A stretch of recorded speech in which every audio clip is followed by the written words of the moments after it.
In a remote corner of France, work is underway on one of the country's most impressive infrastructure projects, a road. But this is no ordinary road. It is set to feature France's longest bridge and some of its most breathtaking drives. Yet, there's a significant problem. A crucial section is missing, and it has been for a very long time. Reaching this point has been anything but easy. When we say remote, we're not talking about a distant part of Brittany or the coast of Corsica. In fact, once you reach the sun-kissed shores of the Mediterranean, you must continue an incredibly long journey, nearly 9,000 kilometers from mainland France to the island of Réunion in the Indian Ocean. You might wonder how a megaproject could possibly be built here, and it's a valid question, as this may be one of the most challenging places on Earth to construct such a road. This is a story of engineering pushed to its absolute limits, revealing what it truly takes to build a colossal project in one of our planet's most isolated regions. To understand Réunion's significance, let's begin with a brief political overview. According to Article 1 of the Constitution of the Fifth French Republic, France is a secular, social, and, crucially for us, an indivisible republic. What does this mean exactly? Simply put, France is France, whether you are in Paris, Marseille, or even Réunion. So, despite Réunion being geographically closer to the South Pole than to Paris, it is an integral part of the European Union and enjoys full representation in the French Parliament. Why does this matter? Beyond national prestige, it means that La Nouvelle Route du Littoral, or the New Coastal Road, is not merely one of the most impressive infrastructure projects in the Indian Ocean. It is also one of the largest in France. So, what is this project all about? As beautiful as Réunion is, its interior is dominated by vast volcanoes. Because of this impassable terrain, most towns and cities are dotted around the island's edge. For instance, Saint-Denis, the island's capital, and La Porte, which houses the island's main port. To travel between these two vital centers, residents must use the old Route du Littoral. Built in 1959, this road tightly hugs the sheer cliffs, passing just above the shoreline. Approximately 80,000 vehicles use this route daily, but it presents a constant danger. Violent winds and rains frequently batter the island, with gusts reaching up to 200 kilometers per hour. As vital as this road is, driving it feels like being caught between the devil and the deep blue sea. Cyclones are common in this part of the ocean, relentlessly assailing the road with waves and winds up to 160 kilometers per hour. It's not just the road that takes a beating. The elements cause continuous erosion to the cliff face, sending rocks and boulders hurtling down onto the road, endangering drivers below. On March 24, 2006, an entire section of the cliff collapsed, sending tons of rock onto the highway and tragically killing 2 people. Following this disaster, work began on finding a better solution. The initial task was to study the maximum distance rocks could fall from the cliff and establish a perimeter beyond which any new road would have to lie. From this, an ambitious solution was proposed. A new coastal road pushed safely offshore. The first section would sit atop a dike, up to 17 meters high and covered in robust armor to resist even a once-in-a-century storm. From there, it would transition into the cliff face, making its final entrance to Saint-Denis through a tunnel. However, this plan quickly ran into trouble.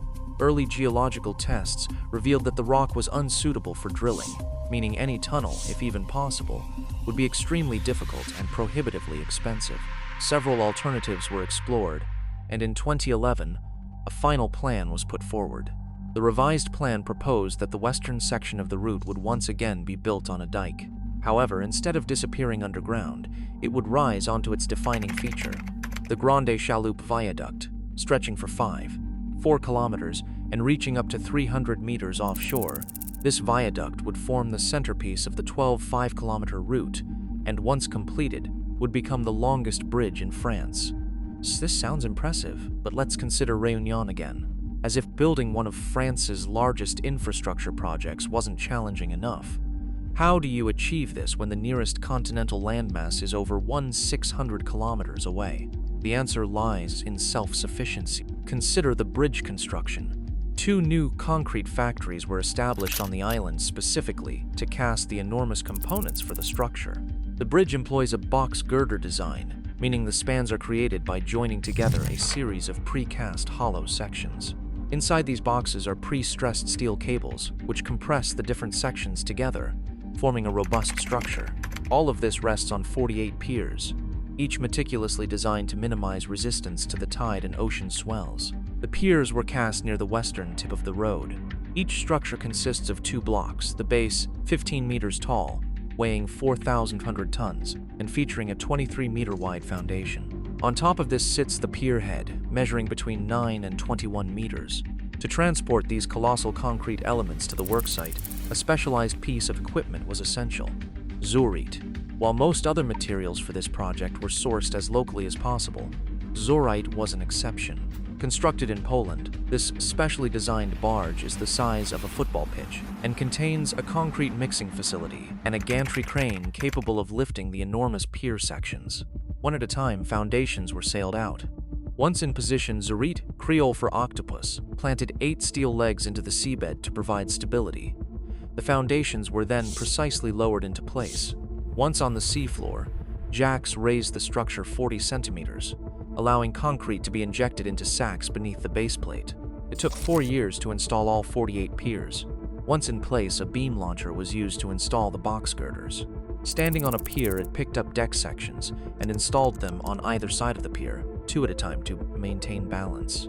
It took a month to complete 2 spans, after which the launcher relocated to the next pier to repeat the process.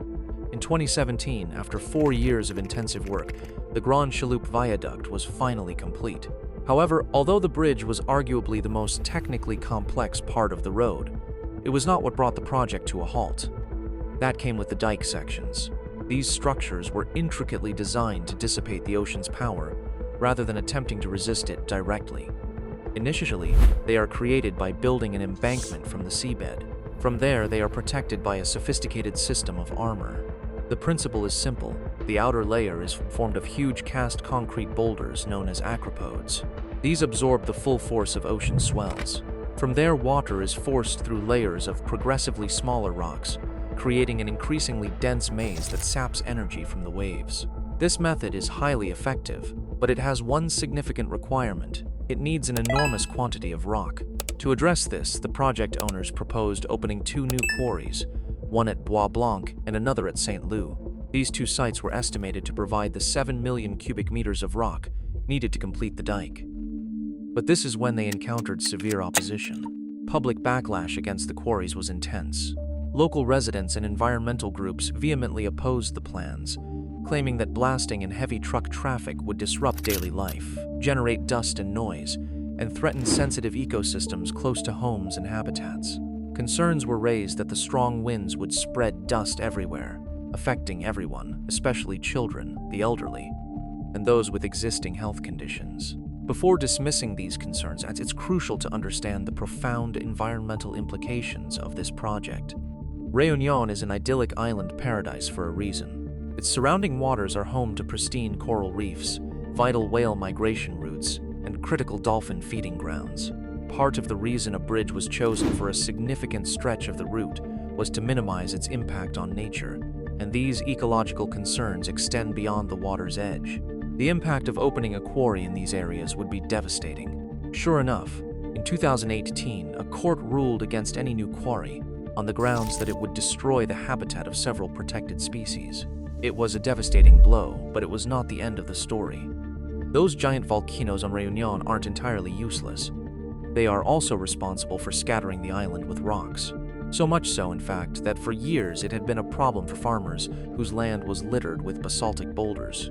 An ingenious solution was found. Farmers across the island were encouraged to clear boulders from their land and move them to the roadside, where they were picked up and transported to the construction site. For farmers, this allowed them to improve their fields, use mechanical tilling, and plant crops like lettuce and pineapple, which were previously impossible. It was a win-win situation. Farmers cleared their fields, and millions of tons of rock were collected for the road. But as elegant as this solution was, it still couldn't provide all the rubble needed for the road's armor, and worse news was yet to come. In a subsequent review, it was discovered that the quantity of rock needed had been massively underestimated. Rather than 7 million cubic meters, a staggering 12 million were required to finish the dike. With that, in 2019, the project ground to a halt. The team explored sourcing from South Africa, but the cost of shipping it over 2,000 kilometers to Réunion was astronomical. In addition to boasting France's longest bridge, The project had also acquired another, less welcome record. With only 8 of the 12, 4 kilometers built, the cost had skyrocketed to over $2 billion, making it one of the most expensive roads in the world. That price tag is bitterly ironic, as back in the planning stage, a bridge running the entire length of the route was ruled out precisely because it would be too expensive. To make matters worse, in 2021, it was discovered that nearly 800 acropodes were incorrectly installed. A further 2,500 had to be removed to reposition the faulty blocks at an additional cost of €20 million. In 2022, the Réunion Council decided to bite the bullet and approved completing the road entirely as a viaduct, potentially adding another €700 million to the final bill. But even this decision came with complications. Zurich, the specialist barge, had been sailed back to Europe in 2020 after the bridge's initial completion. Preliminary work on the final stretch began at the end of 2025, and construction on the new viaduct section is due to begin in 2027, with a completion date set for 2030. In the meantime, the existing parts of the new road are in use, albeit with a detour onto the old road for the missing stretch. Despite the shortcomings of the new coastal road, Réunion's engineering prowess is not to be underestimated. For decades, this remote corner of France has been building extraordinary feats of engineering in an environment far more hostile than anywhere in Europe. Projects like the Three Basins Viaduct have shown that this extraordinary island can create infrastructure that is not just practical, but beautiful. But out here, when things go wrong, there's nowhere easy to turn. Attempting a megaproject in such a remote place isn't just about engineering skill.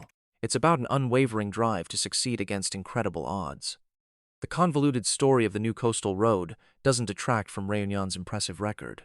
If anything, it highlights just how extraordinary that record is in the first place.